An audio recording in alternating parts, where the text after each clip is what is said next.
Good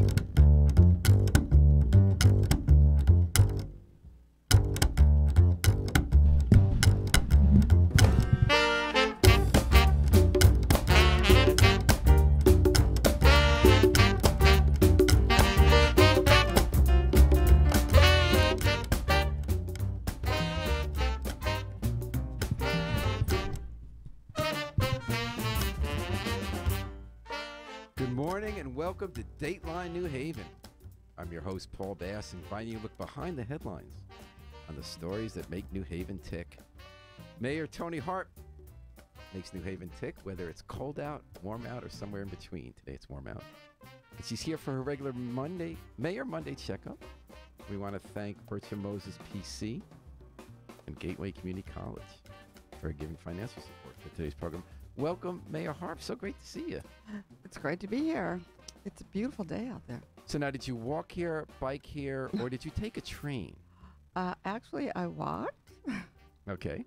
Because you could take, now, if you're doing business in Hartford, because I know you're up there a lot, on Monday morning, you can now take a train to Mayor Monday pretty easily. Yes, you can. Because you took a train on Friday to Hartford and back. I did. It was a very nice train ride, and it was going fast for American train standards. I think it was going about 80 miles an hour. Really? It's stopping a lot. It stopped 4 times, maybe. Meriden and North Haven. I think Wallingford, Meriden, and Berlin. Oh, Berlin and State Street. Yeah, Berlin. Yeah. So what we're talking about, folks, is that there's now finally a New Haven to Hartford and Springfield commuter rail. I believe it's 17 trains back and forth a day. People have been asking this for a year. You've been asking it for a year. Getting our cities more tightly connected. People going jobs and boats. So, and you took an inaugural ride. And what do you think? Thumbs up? Yeah. You know, as a matter of fact, I was discussing it with my daughter who lives in Atlanta, and she flies out of Bradley, and she was saying, "Oh, Mom, you mean I can take the train?" Well, can she, though? I thought that's one of the things. There are a few things they still have to improve on this. Well, but how do you take it from Bradley? Well, you can take it to Hartford and then take an Uber to Bradley. And isn't there a Windsor Lock stop? I think there is a Windsor Lock stop. So I always thought it's that last mile. Yeah. Because people got bags and stuff. Because I'd love to be able to take a train there. I always thought the issue was that people are going to have a hard time making that last connection. Now, there's supposed to be a shuttle that actually at some point, but I'm not going to say there is one yet because I haven't heard about that. But there ultimately will be a shuttle that takes you from the closest stop to Bradley, which I think will be great. Yeah. And even if it takes you to Hartford for $8, right, and you take an Uber for another $10, they pay, anywhere from $65 to $100 to. It's true. I've done that. Yeah. So it's a savings no matter what. Hajibe Chabalshalou says thumbs up on Facebook Live. And Edward Trimble. Hey, Mr. Trimble. Hi, Paul. Hi, Miss Mayor. Hi, Edward.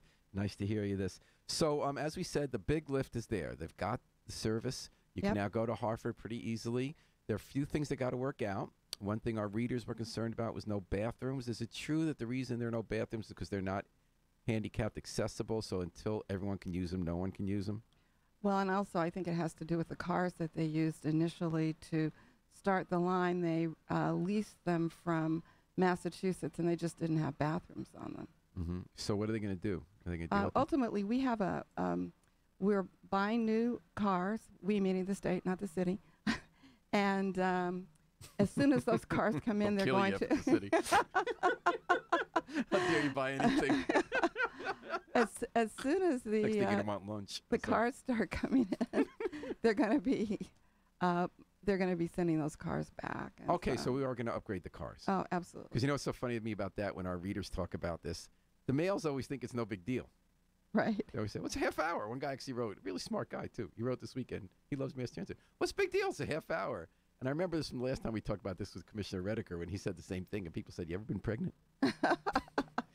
Jennifer Daphne, also one of our favorite teachers in town and artists, checks in and likes the video. Thank you for listening to Mayor Monday and WNHH FM.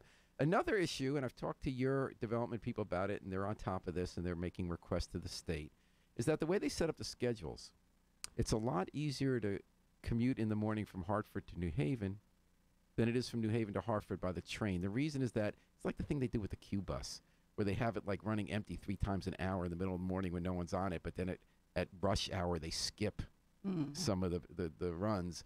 Apparently, for people who start work at 9 or 8:30 in Hartford, they would have to add an extra hour to the commute to do it because, again, they staggered it in a way that it makes no sense. So we've already heard from people who say, we would like to do it, but I'm going to still take the bus. And when I talked to your folks about it, they were all on top of this. And they said that the idea was, let's get this started. And there's going to be an opportunity in 2 or 3 months to improve. And the other thing is that people want to be able to go to the concerts in Hartford, but you can't stay to the end, take the train back. So we'll make it better. No, I think it'll be more sensitive to the needs of the consumer. It's got to be. And then right away, it definitely helps a lot of people. And I know that it's good for people who work here. We want people to be able to take their take the train down here and not be on the highway and not have to park in New Haven, all that kind of stuff. No, I think it's going to be really wonderful. And the fact that it stops at State Street is really great because people who work downtown can just get off and walk to work. So I think that's really, really excellent. And a whole bunch of them will be able to get off and walk home. Not only is 360 State Street Tower there, but last week we learned publicly, what I guess you always know the good secrets long before we know them, that Joseph Cohen, who grew up here in New Haven, the son of Donald Cohen from the Yale Child Study Center, became a developer in New York, and he bought the parking lot that everyone's been wanting to build on at State near Chapel, behind the buildings around the corner there. And he wants to build a 6-story apartment building, kind of middle income, market rate, but not rich people. And I mean, that's really a win-win. He needs all he needs, doesn't need money. He wants to do what everyone wants to do these days, including the HARP administration and every commenter in the New Haven Independent, which is to not require so many cars, go denser, and not build everything cars. And that State Street station had to be part of the lure for that. I think it had to be. And as you sort of think about all of the development that's going on along State Street, Orange Street, it's going to be very helpful. People can walk 2 or 3 blocks and be home. All right. And you listen to Your Home at Mayor Monday, WNHH-FM 103.5, live stream at NewHavenIndependent.org. We're doing our Mayor Monday checkup with Mayor Harp, Tony Harp in New Haven. So I understand that you and every other prominent person in New Haven for this week is going to be just full of insight and inspiration. Is that because of the graduation? You got it. You all got to stand up there with everyone in their gowns, this key moment in their lives, and their parents are crying. I've been there crying. and you got to, make them see the big picture. It's got to be thunder and lightning in the sky, and then the clouds have to part. And you, Tony Harp, and today Juan Candelaria at the cross graduation, and sometimes it's the students themselves. You have to really move us. What are you going to say? And where are you going to talk? Well, I'm going to be at How's Sound that for a little School, pressure? and I think that one of the things that we don't really think about is the degree to which aquaculture and having the skills around aquaculture is really important to our economy. And aquaculture, you mean in the water? In the water, not agra. Not agra, aqua. And we teach that in New Haven at the Sound School. We do, and we have a thriving aquaculture business. Isabel Mendez Quagliata, thank you for listening to Mayor Monday and checking in on Facebook Live. And the other thing that they do at the Sound School is that they prepare people to work in the labs that we have around our city. They learn how to splice jeans and do all kinds really? of cool. Oh, yeah. So in the old days, we would splice Levi jeans. Now for New Haven's future, we're splicing G-E-N-E-S. I resemble that. So what are you going to say? Well, it'll be somewhat of a surprise, but, we're going to tell people that, the future's before them, that they've already proved that they can overcome some obstacles by having overcome the obstacles to get through high school, and that we are counting on them. And that's something they really feel that day. Yeah. I think you really sit there and think, boy, when I was freaking about this, in the middle of semester, and I never thought I'd get past that, it feels really good to be done, And that, Start the next. It really is it's really kind of a rite of passage. So we'll talk about that a little bit. All right. I have a little bit of reporter PTSD because when I was a cub reporter at 18 at a daily in Gannett, I once had to cover 7 graduations in 3 days. And some of those speeches were a little tough to get through. What was the common theme? Tell me.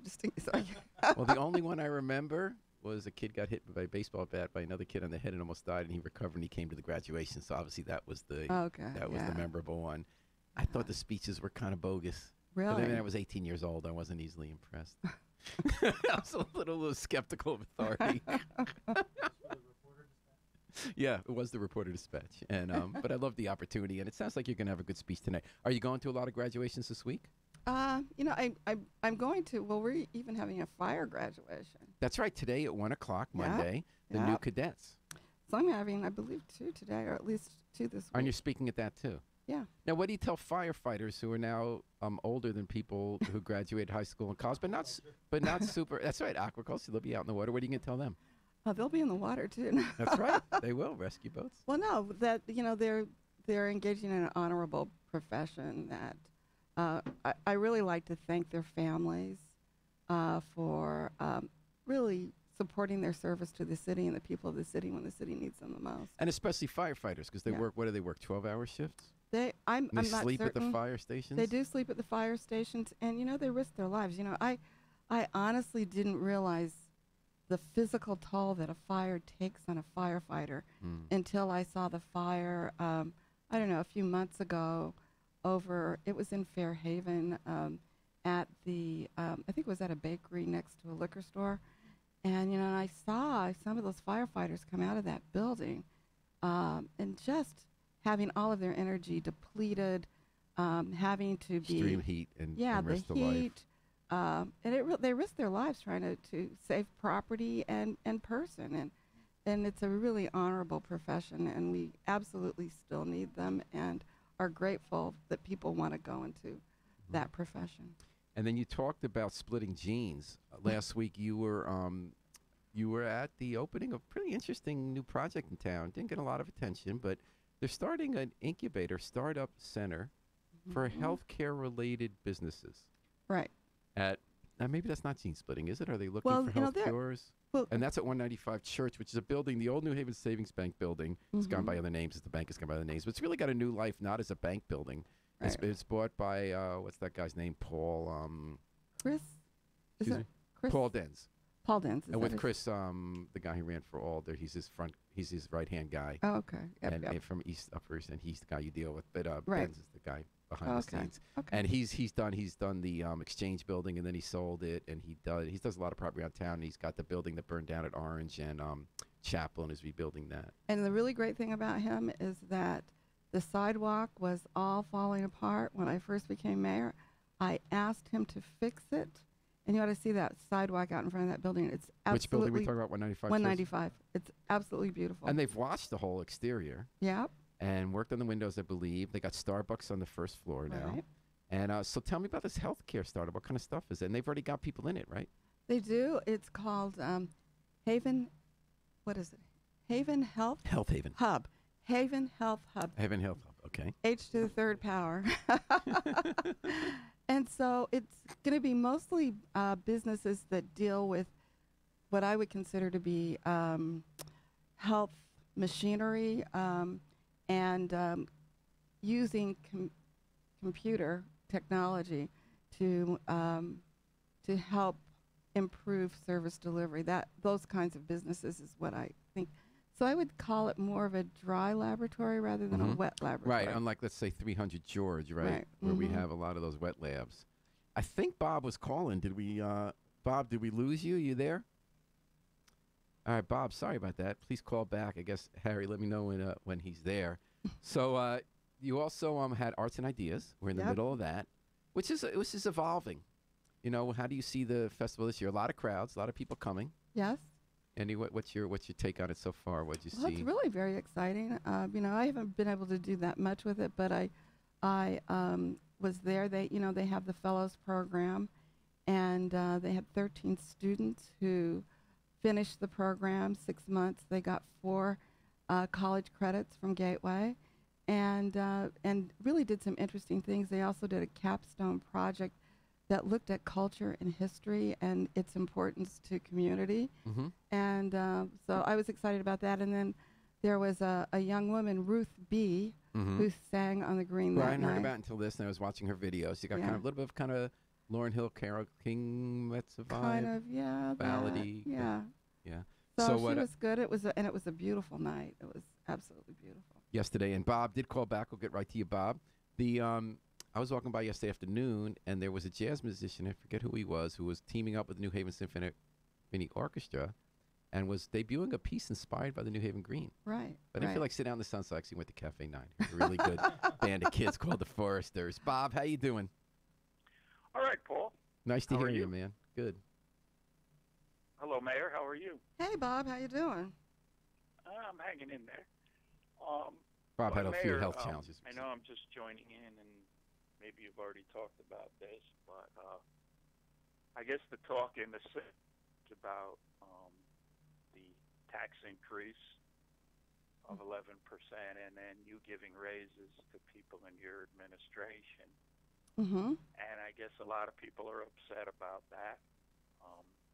Big talk. Really? Well- People Plus, didn't like the there's been tax other raise? issues with Yeah. people in your administration like Matt Emerson. I know I'm going on, and even the police and the fire department. Uh-huh. Do we think we're in a little disarray now, the city? No, not at all. Thanks for the question, Bob, and that's been on the mind of a lot of the readers of The Independent over the weekend. Not at all. The raises were built into the budget. The budget went up 1.5%. I'm going to say it again. The budget went up 1.5%. And just for people to know, the budget went up 1.5%. How much did it go up? 1.5%. Mm-hmm. And that the real problem that we have in our city is a revenue problem.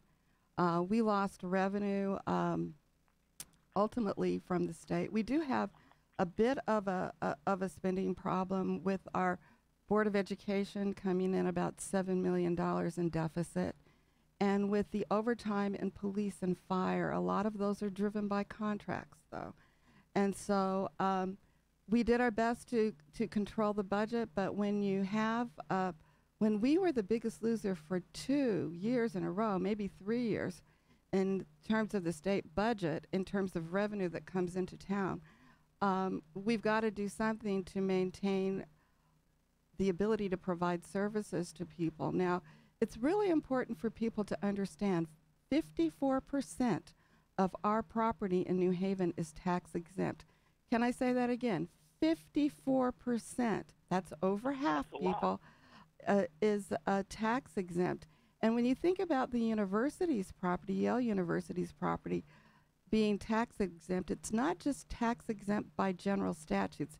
It is in the Constitution of the state of Connecticut.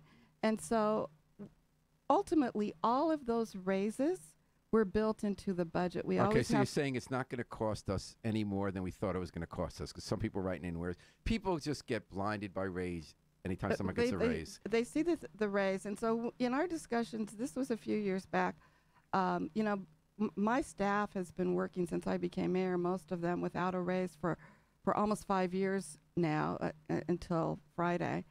And so, you know, most people don't have to wait 5 years for a raise. Let's slow walk that for a second, Mayor Harp. So people were upset about two things. They didn't like taxes going up Right. 11%. You're saying we didn't grow the budget so that we got hit by the state. On Friday, you put in raises for, I think it's 37 people who are in a category called executive, management, and confidential. What that means is they're not in a union, either Right. because they're the top managers of the city or they do work that they get confidential information you can't really go and deal. And I'm talking about like people who like file stuff about human resources and stuff. And these raises, the reason they hadn't gotten raises for a lot of years is that you tie their raises to the raises that go in the contract for the unionized supervisors, Local 3144, and they didn't have raises for years. Right, So some of these people went a lot of years without any raises. absolutely. So that's why you gave them the raise. Other people say, and they actually got a pay cut because they had to pay 1% more for their pensions Right. and more for their health care. Other people say, well, you should have taken a hit because you raised taxes on the city. So that's the debate.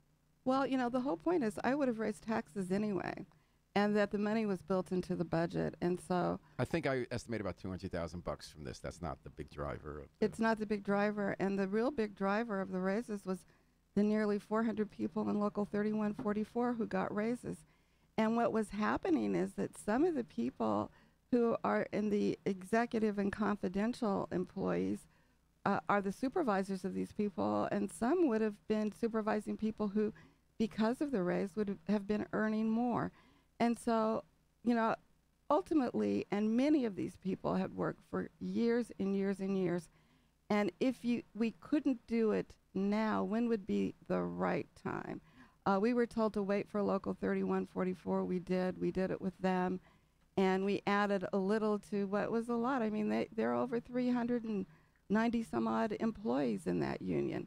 But it seemed to me that if it was fair for them, it's fair for the 37 who are in the executive and confidential And Gene area. Jenkins writes in, thank you for listening, Gene Jenkins. Well, maybe it needs to be changed on the state level. And I thank you for listening. And Ed Trimble says the city's missing the best cop, Holly 2018. I've been thinking a lot about this subject in a more existential way, being a pointy-headed liberal that I am. And I've been thinking over the last week how it is so important that we talk about and write about and have people comment about taxes. Taxes are important. Sure. It's not your only most important job. It's one of them. At The Independent, we write a lot about it because we care about it. We try to understand it. And to be honest, it's a little bit of a lift. We're not financial experts. We work really hard to try to understand it. And there are really legitimate issues that people debate from different political perspectives about should you shrink government, or does that become a process by which you just keep shrinking and you never, have the infrastructure, like GE leaving Connecticut because you didn't have the infrastructure. Other people say you stay with your means. But the thing I was thinking existentially is the way we define ourselves as taxpayers. Because in the course of a day, we define ourselves as many things, right? You're a mom. You're a mayor. Mm-hmm. I'm a taxpayer. Yeah, you're a taxpayer. You like music. You see where I'm going with this? When we define ourselves different ways, we act different ways. When we think of ourselves as parents, we're very loving and forgiving. When we're thinking of ourselves as a boss, we try to be, when you're managing people, you're trying to be understanding but firm. I feel like even though it's so important to have discussions as taxpayers, people lose their souls. There's something about when you say I'm a taxpayer, people get very angry and they feel put upon and cheated. And if they were thinking about themselves in again, this is separate from the discussion of whether it was the right decision or the wrong decision. It's very fair game. Every decision made with taxes, you have honest disagreement about what we should do. But why people get so angry that someone gets the first raise in 4 years? Or they get so angry that that someone gets good benefits to retire on as a cop. When there's a very complicated policy discussion. We are losing cops to every other department because we have worse benefits. Now we can't afford to give them as good benefits as those other departments. So there's an honest discussion about how high we can reach. But I feel and again, I don't want to stop having the discussion about taxes, but I notice the same people act very differently when they talk about taxes. And I'm wondering how we could talk about something like that without becoming, I would say, kind of small and selfish.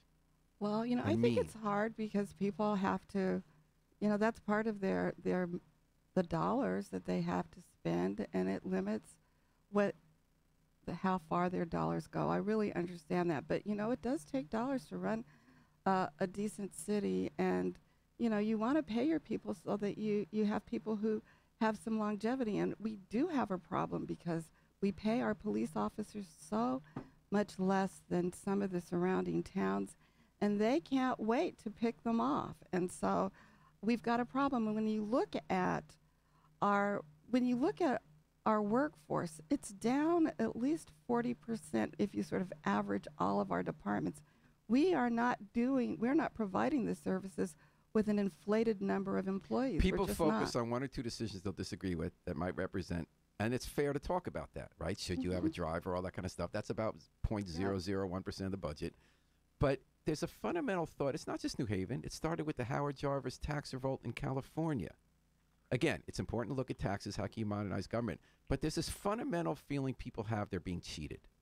If something else is being paid for with government, they feel like they're getting ripped off, and they're not thinking about how a cop comes, when to save their lives, or that their kid's being taught in school, and that teacher. A lot of parts in the country now, teachers can't even afford to be teachers anymore. Luckily, we're not at that place in New Haven. I guess that's the thing I think about in tax discussion. I don't want to stop having the discussion, but I wish there were a different way to have it. Well, it would be nice. And I think that people have got to understand that it really does cost to have services. Look, there were times when I've seen mayors decide to just cut, and I saw the weeds in the grass in our park grow up to our knees. And that's a city that isn't cared for. Is that really what you want? I don't think that's what they want either. Yeah. Because there'd be another group of people who would be upset with that. If we take our police off the street, put them back into cars, and we start having more murders in our town, would people be happy with that? I don't think so. So I think that we we've got to understand that all these things, unfortunately, that we're used to, because we do have a decent city, they got a great cost, city. and then, on top of that, we're not even paying the full freight. The state is paying at least 40% of it. I guess I shouldn't be too sympathetic to you because, you didn't have to be mayor. I mean, it's part of the job, right? It's part of the job, and I understand it. I understand But I people's plead for frustration. civility. I don't think that people are getting ripped off in New Haven. I think you could have an honest disagreement. Some people would say have small government, and other people would say what you just said, the grass grows, people get killed, and more people leave. I mean, it's a fair debate. I just think, and I won't keep harping on it, I think that the same people who are very kind human beings in other parts of their lives, when you define yourself as a taxpayer, my plea from WNHH is to remember that you're also a human being while you might have very valid thoughts about budgets. And that's the sermon today, the graduation speech from Mayor Monday and WHH 103.5 FM, but not from the mayor. Gene Jenkins writes, I feel that the mayor raised the taxes, then gave raises through the back door during a time when schools are closing and the Board of Education is already in a deficit. Well, the whole point is it's in the budget. It didn't go through the back door. And we're talking about 37 people when 390. We're talking about 5,000 city employees. Right. Well, altogether, but in terms of the people who got raises, and they went through an excruciating 3-year process. And, the people in the executive, it's 37 people, it wouldn't have made a bit of difference to the amount of taxes. But the whole point is it was included in the budget. All of it was built in. There was all the sense that we would have these dollars and we would have to increase salaries for these various unions and others who've been working for a long time without a raise. All right. And so we've catch up a few things from the last few weeks, Mayor Harp, one of which was what's happening with the state races. So there's a lot of energy going on with every top state job is in contention this year. And we're a little bit schizophrenic in New Haven this year. Not really schizophrenic. We're going with the party establishment for governor, at least you and a lot of elected officials are, which is Ned Lamont, and he has a primary with Joe Ganim. Right. But you're not going with Susan Beisowitz, who's the endorsed candidate, I always get it wrong about what it's called in the state level, for lieutenant governor, who's Ned's running mate. There's a separate primary for that, and an interesting one also on the Republican side, by the way. And you're going with Eva Bermudez Zimmerman, who has really gotten a lot of energy. And you had a big event, since you were last on the show at Long Wharf's Greek Olive, which I've always wondered how the Greek Olive got to be the new Melibus Club. The new political place where they have like the noshes out and you get the political meetings. What's going on with that? Why with the party on one and against the party on the other? Well, I think that there's a real sense in New Haven that we wanted some energy at the top of the ticket, that Eva brings that energy and passion, and there is also a sense that there should be, that we now have a thriving and growing Hispanic community, and that somewhere among the constitutional officers there should be We've never Hispanic had one. representation. We've never had one. We haven't. And it was very important to the New Haven delegation that we have that, and that we try to support that. That's an important value that we should have as a Democratic Party. Hey, folks, thanks so much for all your questions and comments on Facebook Live during the show. Kamiri Cooper says, why Ned Lamont when Ganim is your B-ball partner? She's talking about Hoop It Up basketball. He came to City Hall, and you guys are shooting baskets together. Listen, I like Joe Ganim. I really do. I like him as mayor of Bridgeport. And I love partnering with him and thinking about our area between Bridgeport and New Haven as a region that does Bridgehaven that does economic things together. And I think he's been a mayor, frankly, for just a couple of years, and that there is so much he can do on behalf, with his energy, his vision, on behalf of the people of So you're not saying anything, you're not dumping on Joe? No, I love Joe. He's a great guy. But you're going to maybe give a little more energy to Ned. I think Ned is the right person for governor for this time. All right. And I wonder who the Republicans are going to pick. Last week, I actually went to a Republican debate at the Schubert Theater. They came to New Haven, the candidates for governor, except for the guy who's buying all the TV ads, who is Stefanowicz. No, it's not Stemmerman. Stefanowski. There are two STE governor candidates. Okay. You got to tell them apart. One of them, Stefanowski, and they're self-funding. One of these rich guys self-funding, like Ned, on the Democratic side. One of them is from Madison, and he's Stefanowski. He grew up in New Haven, worked at the Ale Bowl, and he's friendly with Arthur Laffer, the who devised trickle-down economics and supply-side economics for Ronald Reagan. He wants to bring that here. No taxes, they believe, creates this huge pie. They're not really paying attention to some states like Kansas right now. And that was my cheap shot. And then Stemmerman is the guy from Greenwich, I believe, self-funder, and he did go to the debate. And I did congratulate Stemmerman's campaign for their ads, and they said, no, that was Stefanowski. So anyway. Started with an S. What can I say? STE. They were on the stage at the Schubert Theater in New Haven. Now, of course, there aren't very many Republican votes in New Haven, and they're running in a primary right now. But they came to the Schubert. Charlie put it on, and they dumped on New Haven. Okay. First they said, and you were evoked. Same day you got your ears are ringing. The Hill newspaper in Washington had articles saying we need some good mayors to run for president, and they mentioned you. You running for president? No. Okay. And then the same night, Timothy Herbst, who's one of the leading candidates, he might be the candidate for governor of the Republicans. He's the Trump candidate. He's very consciously, he's not doing what that guy's doing. I forget what state, trying to do the Klan thing, but he's doing the hardcore. He's talking about illegals in very nasty ways, and he calls them illegals, undocumented people here. And he said, he called out the mayors by name, Hartford, New Haven, Bridgeport. Luke Bronin, Tony Harp, Joe Ganim are going to be on notice. If you keep up the sanctuary cities for the illegals, I'm going to be taking state money from you, and just like Trump is, and I'm going to keep your city-state safe from all the criminals activity, the violent criminal activity from illegals. And, of course, I had to call you up that night. I hope you didn't mind for a comment. What do you think? I think that's nonsense. And he ought to be ashamed of himself.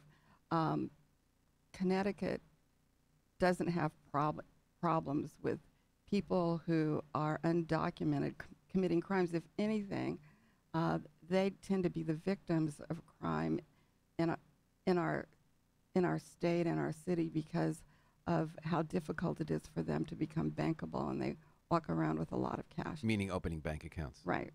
And because the crooks know they're scared to go to the police for fear they're going to get deported. Right. That's why one reason New Haven has a policy where police in almost no cases can ask about the immigration status of a person they've stopped unless it specifically has to do with immigration, which the stops never do. Right. And so that they feel more confident to come to police and not be victims of crimes. And, we're also a very strong community-based policing community and city. And just think, if you had a portion of your city fearing that if they cooperated with the police that they'd be deported, what kind of cooperation are you going to get? And that's an interesting point. My question was, can the state really take money away? With this whole question about whether the president can, my understanding is that he might be able to do it, but only for Justice Department criminal justice grants, because it had to do with policing. I don't know what state grants would be affected. Like a housing grant doesn't. No, and the ECS grant, how that won't. Educational cost sharing. Which is very important to us, and a lot of the other major grants that we get in education. I just don't see that he has the authority to do it. All these things are set into the general statutes by the General Assembly. So you're not scared of Tim Herbst? No. Okay. What interesting for me as a reporter watching that debate, Mayor Harp, was the nuances, how they position themselves. So Herbst is running as the Trump guy. Illegals, they're going to rape you. I'm going to throw them in jail and crack down those sanctuary cities. Mark Boughton is the mayor of Danbury. He's the front runner. He's got the endorsement of the party. He's a very genial guy. Yeah. He was the first out-of-the-box Fox News hero, hate immigrants mayor in Connecticut. Right. He pushed out a lot of those Ecuadorians who now came to New Haven instead and made this a stronger city. And when he's running, he's trying to appeal as the more moderate person in tone. Right. So he also is against sanctuary cities, but he says he's making a point we understands why they're that way in the cities. When he came on this radio station, he said, I'm going to leave New Haven alone to do what they want. I respect that. He kept saying it's settled. There's a Trust Act in Connecticut. Herbst is saying I'll get rid of the Trust Act, which doesn't let you cooperate with law enforcement, ICE, federal immigration agents. But then on the stage, Boughton emphasizes that he's against sanctuary cities. How do you think New Haven's going to fare on this issue with the Republican governor? You know, I think we'll be fine. The whole there, the whole idea of sanctuary city is a fiction. There's no such thing, first of all. And even the federal government learned there was Trump. You're saying it's not a term of art. It's not a term of art. Often, if you're a sanctuary city, you're designated by the Department of Homeland Security. There isn't anything in the federal statutes that defines sanctuary city. So, so just putting that aside, you know, I think this is all ways in which they try to activate a certain set of people in our state who are fearful that immigrants have come here to take away their opportunities, their economic opportunities, and that's just nonsense. I always feel like, you know, let people who want to live in suburbs that have single acre zoning so they can keep out city people live there, and we'll enjoy our city and thrive. And I feel that way about immigration too. I feel bad for immigrants who aren't treated well in other places, obviously. But I feel like we're benefiting. Yeah, that's fine. absolutely. We want to live in a city like that. We're going to build our own city. Exactly, and that our city is going to look like America, and we're going to do better than everybody else. And so far, that's happened. All right, Gene Jenkins writes, follow-up. Mayor says the raises are included in the budget, including this fiscal year or next. It's next, correct? Well, I think in both. There were dollars put in for the settling of retroactive pay of contracts in both. We always put those dollars in, so the dollars are there. And then Kamiri Cooper says, when will our neighborhoods look as beautiful as our downtown? You know, one of the things you've got to look at some of our neighborhoods. They absolutely do. And I hope that they participate in 60 days. One city that is being done by all of our management teams. I got to say, this is the most exciting thing I've seen happen in New Haven in years. Yes. In years. We've been doing every Thursday on this show, the woman behind One City, Kim Harrison, coming up with different neighborhoods. And for the first time that I've ever seen the city, maybe you've seen it before, the management teams in every neighborhood, the 12 in the city, are working together, all of them, to start being a force for the whole city and get to know each other and go in each other's neighborhoods. And they're starting it out, with your help, with something called 60 Days in the Summer, the One City Initiative, where for 60 days starting June 28th, there's going to be something happening in every neighborhood. That's the goal. They're up to 497 events as of last week, which I think is already a victory. But they actually want to have 12 all 60 days. The stuff families can do to get to know the city and visit each other's neighborhoods, 60 days, something in each of those 12 parts of the city. And the city's website and the Group's own website, you'll be able to find out every day what to do with the kids, which I remember my kids were little. You're looking for something every day in summer. And it's really wild, just what a great idea it is. And you'll be able to go to, like, concerts or, you know, have ice cream and read at the Bookmobile in New Hallville, or go check out the train station where they're waiting to show you something, or the solid waste transfer station, which is more interesting than it sounds. But I'll call it our wildlife sanctuary. Right. And you had the kickoff last week. And so that's a way to answer a little bit. Come here, see what you think. You know, there's obviously, and also you get a discount going to businesses, small businesses, each neighborhood sign up to give you a discount with your One City Passbook. And then you go find out what small businesses in town and support them. It's pretty brilliant organizing. I think it's really brilliant. And they started it in New Hallville. And, you know, I think that everyone would agree that that was one of our most challenged neighborhoods. But that community management team has gotten together. They've utilized resources from the city, from all of our departments. We've worked on that neighborhood, and we have really put more energy as a city in New Hallville and Fairhaven than we have downtown. And I think, to Kamiri Cooper's point, I think going on Grand Avenue, it looks a lot different from the way it used to look. It's really pretty much fully rented out, a lot of thriving businesses. There are great things happening in all the parks. I do share Kamiri Cooper's view about some of the commercial districts have had a little tough time. You can't fix stuff like this overnight. No. So whereas Westville seems always in this commercial center to keep, you know, they always got to, from time you get some vacant spots, but that's definitely on the move up with the Laney's and the old bank building and all the big events. They have the Art Walk. I think other parts of Whaley are pretty threadbare at the moment. They're kind of worn down. And Kimberly Square, and do you feel that or not? Well, you know, I think that what we've seen is a lot of change, particularly in the Hill. Certain streets that used to be commercial are no longer. You know, a lot of those areas have either been torn down, or they have different uses. And I think that we've got to work on that. But there's a lot that is planned, that is coming for those areas. And I actually, the last time I was down Kimberly Square, I think that almost all of the stores were open. We were working really hard in those Oh, I areas. know you're working hard on that. I'm just saying that some places have progress faster than others. Oh, Like that. absolutely, that's true. And yes, lower Whaley. You There can't are some control all vacant that. places. I mean, yeah, you're but- mayor. You're not God. I know, but some people would want me to be. But I guess where I would say that where I think the most exciting change is happening is Dixwell Avenue. Yeah. Both what's started to happen, but also what's really in the works. Not pie in the sky, but things actually happening. Right. I mean, we haven't yet heard much about the Concat plan for the old supermarket there at Seatown, Dixwell yeah. Plaza. But there's stuff happening with Dixwell Plaza. There's that whole artist place that has millions of dollars investment Right. at the vacant old factory right on Henry off there. Mhm. You got the elephant in the gym there in the room.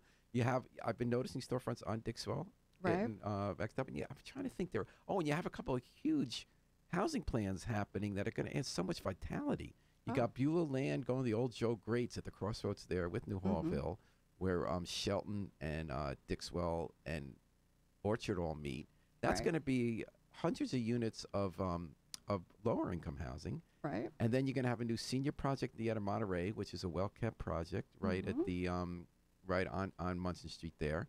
And then the other side of Munson, well, that's at Henry, and the other side of Munson there where they meet, Right. you have this huge new development happening right on the Farmington Canal Trail, Right. which is going to be mostly market rate, but not all, which again is tens of millions of dollars of investment, right? So I actually think Dixwell over the next 2 years is going to have the biggest change. I don't know.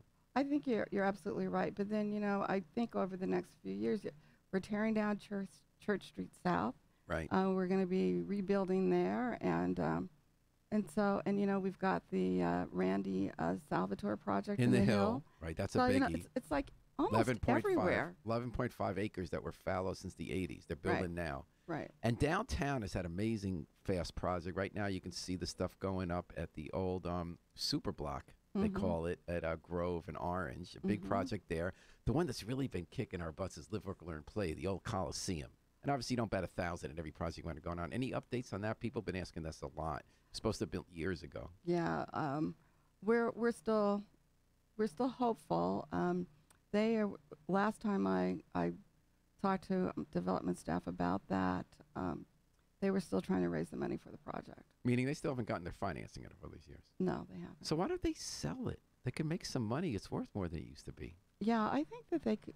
We're working with them on that. And we're hopeful All right. that there'll be some resolution to that soon. And Kamari Cooper says, running a city isn't easy. I salute all your efforts. Spoken like a neighbor, not a taxpayer. Thank you. You're on, that's the way. She had a really good question. She wasn't 100% sold. You talked about it. That's how we like to do it here. Mayor Monday, WNHH 103.5 FM live streamed at newhavenpin.org. Easy breezy camp. So we've started doing a camp in New Haven Right. for kids with asthma. And it's starting June 25th. That sounds like it's this week. Well, Yeah. what is that exactly? Well, that's for children who have asthma. I guess It- next week on Monday. Yeah, it has. It's a camp that is run through our Department of Health, and what we want to do is to help children as well as their families learn how to manage asthma better, so that there are fewer ED visits. Emergency department. Right, and less absenteeism in school. And so it'll be fun, but there's also sort of like a message in the camp, which is helping these young people control their asthma. It's funny that became a camp. And from where I remember from past years, it works. Mhm. The what makes it a fun camp when you're talking about like how to breathe? Well, they get to do a lot of fun things, and they learn how to use their equipment, their their breathalyzers. I don't know exactly which. Their inhalers, and they also learn how to let people know when they're in trouble and that sort of thing. But they do a lot of fun things. They have arts and crafts, and they do sports, and but woven into all of that is managing their asthma. All right. I've been trying to just call out some of the people here who've been signing in for like Kate Rosen, Janet Ellen Koch. Remember she used to cover City Hall? Oh, yes. Is yeah. it still looking about New Haven? Oh, darn, it just disappeared from my screen. Sorry. Isabel Mendez Quagliato and Dan Hassler. Folks, thanks for checking in with us at Mayor Monday as we're checking in with the mayor. Mayor Harp, another, and again, we've had this little bit, we talked about cognitive dissonance. All these great things happen in the city, but tough issues running a city financially in this day and age. At the police department, we had an issue with background checks. Right. So we had a person, and again, any large organization, sometimes you find people didn't do their job. There's a woman in the background checks department of the police department, an officer, who fabricated at least 17 reports on prospective cops. And my favorite part is how they found it out. One cop who got denied, not based on background checks, by the way, everything she fabricated apparently was saying people are great. He went and he said, I'm looking at my folder and I don't think it's possible she talked to my neighbor. And they said, why is that? I said, because my neighbor's dead. Yeah. And so then they found out and they said, stop right away. We're looking at every report we got there. And they found at least 17. So that was day one. They said it's confined to this woman. The next day they told the cops, look, we're going to be reviewing every report. Right. So the next day the cop's partner resigned. Right. And now Chief Campbell said, look, we got to put this class on hold. There were 37 cadets about to start this week. We're going to really just make sure the process has integrity. Any thoughts about this? You think it goes deeper? Is it structural? Well, I'm hoping not. I certainly have every confidence in our police department and its structure, but I commend Chief Campbell for saying that he wants to make sure that there are no more surprises. And so he's going to do that. And I think that everyone who then gets into this class will know that every T was crossed, every I was dotted, and that they absolutely deserve to be in this class. Now, the firefighters, they do background checks for other departments. So they did the background checks. This particular officer did background checks on the firefighters graduating. Right. Becoming firefighters. Any thoughts on that? Did they go back and review that? Do you know? I don't believe that they did, and I'm told that there is confidence that given the level of scrutiny that firefighters get, it's not at the same level as police officers, that they're comfortable that everyone. What does that mean? They get more or less than police officers? They get a little bit less. Meaning that you don't need to.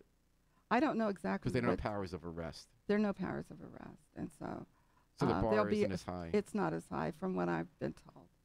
Okay, so everyone's on top of that one. So that's an interesting part of being mayor. You never know what's going to come out of nowhere, right? Right. Whether it's a call in the night, something horrible happening in the city, Yeah. or some wonderful honor somebody got, or somebody wants to invest money. But what's interesting to me is how much investment is still coming into the city. It's amazing. I mean, we did that thing last week, as we were talking earlier in the show, with Joseph Cohen, and that's just one more lot there. And I wonder how long this run is going to be now. And we always speculate too much because we always look at the way the world used to work to talk about trends. But people are very concerned about President's trade war because that's going to raise the price of steel. And then the Fed is raising interest rates slightly because they need to. They had artificially kept them low because we had a financial crisis for years. But we don't know. In the past, they always say, well, that's going to raise the cost of borrowing so people won't build. Steel will go up, people won't build. But, so many trends we think are going to happen, like with unemployment, when you have, going down, but wages didn't go up. The world does seem to be changing. And the argument there is because of e-retail that we can't. So, I mean, how are you folks in City Hall looking at these trends that analysts are predicting? Like Randy Salvatore got in the ground. That seemed pretty important. It seems like these guys got to get in the ground before the prices go up. I think it's really important to them that they do, and we're seeing it all around. I, too, was worried that we're probably building too much apartment housing, but then I didn't really consider, I just came back from U.S. Conference of Mayors, and we're talking about millennials. And for multiple reasons, this younger adult population doesn't want to live in the suburbs. Part of it is that they really can't afford to live in the suburbs because of the costs and because of their student loans. There are all of these things that sort of make it a very complex issue and lead to more and more people living in cities, not wanting to drive cars anymore, wanting to. I mean, they're taking on your lifestyle, Paul. You were the forerunner. That's right. Of all of this. Before it was cool. Except I got a lot more energy than I do. I'm not worried about the overbuilding because I think the people who take the haircut are the investment firms that back them, the capital, right? The Real Estate Investment Trust, whoever else is backing them. As long as it's decent housing and that you're regulating it and keeping it up to code. All that happened when we overbuilt condos in the 80s was they became the new working class housing. People who have jobs but couldn't afford expensive condos. When the condos weren't expensive in Fairhaven, Cops bought them. Right. So like we have no project like that in Fairhaven Heights. Maybe I'm wrong. I'm no expert on this stuff, but I guess I watched it in New Haven, and I don't even see the rents going up from it. If anything, I see it stabilizing rents. And I think that And more that's the way supply. that my development folks see it, and so they tell me not to worry. Don't worry, be happy. If you ever feeling down, just walk to your development folks. So what about U.S. Conference of Mayors? Where was that, and what It else was in happened? Boston, and one of the things that mayors across the country are thinking about is, are we prepared for this autonomous vehicle, highly high-tech world that we're moving into? And, there's this whole sense that at some point there will not be, cars will be passé. People won't have cars and won't need them anymore. But driverless cars will be around. Driverless cars will be around. So which could be a good thing. Could be. And did you see that Ford just bought the empty Detroit train station to make a driverless car campus? Oh, wow. I didn't know that. A big investment in Detroit, saying because they're being beat by places like General Motors on driverless cars. They have to invest big in it, and they're going to try to revive Detroit in the meantime. That's really great. I'm kind of glad we're not Pittsburgh or Detroit, though, with all these driverless cars crashing into things as they're getting the bugs out. I always wondered if one of the big points are going to be like, will we ever get good bus service, or can if we give permission for Google, Waymo, whoever is to do the driverless cars, if we can build in subsidies for low-income people so they can get rides in the driverless cars that don't cost necessarily more than the bus. I'm wondering if that could be the big deal. Well, I think that's what they're trying to do. They're trying to make it so much cheaper than buying your own car, because these driverless cars will not be, they don't see them as being owned by individuals. Right. And that everyone. Uber-type companies. Yeah, or Uber-type Google. companies. You have an app, like you get in the car, it takes you where you want to go, you get out. Then the next person, wants to go somewhere, they hit the app, they get in that same car and go somewhere. Really interesting world. And they talked about flying vehicles, the Jetsons. Wow.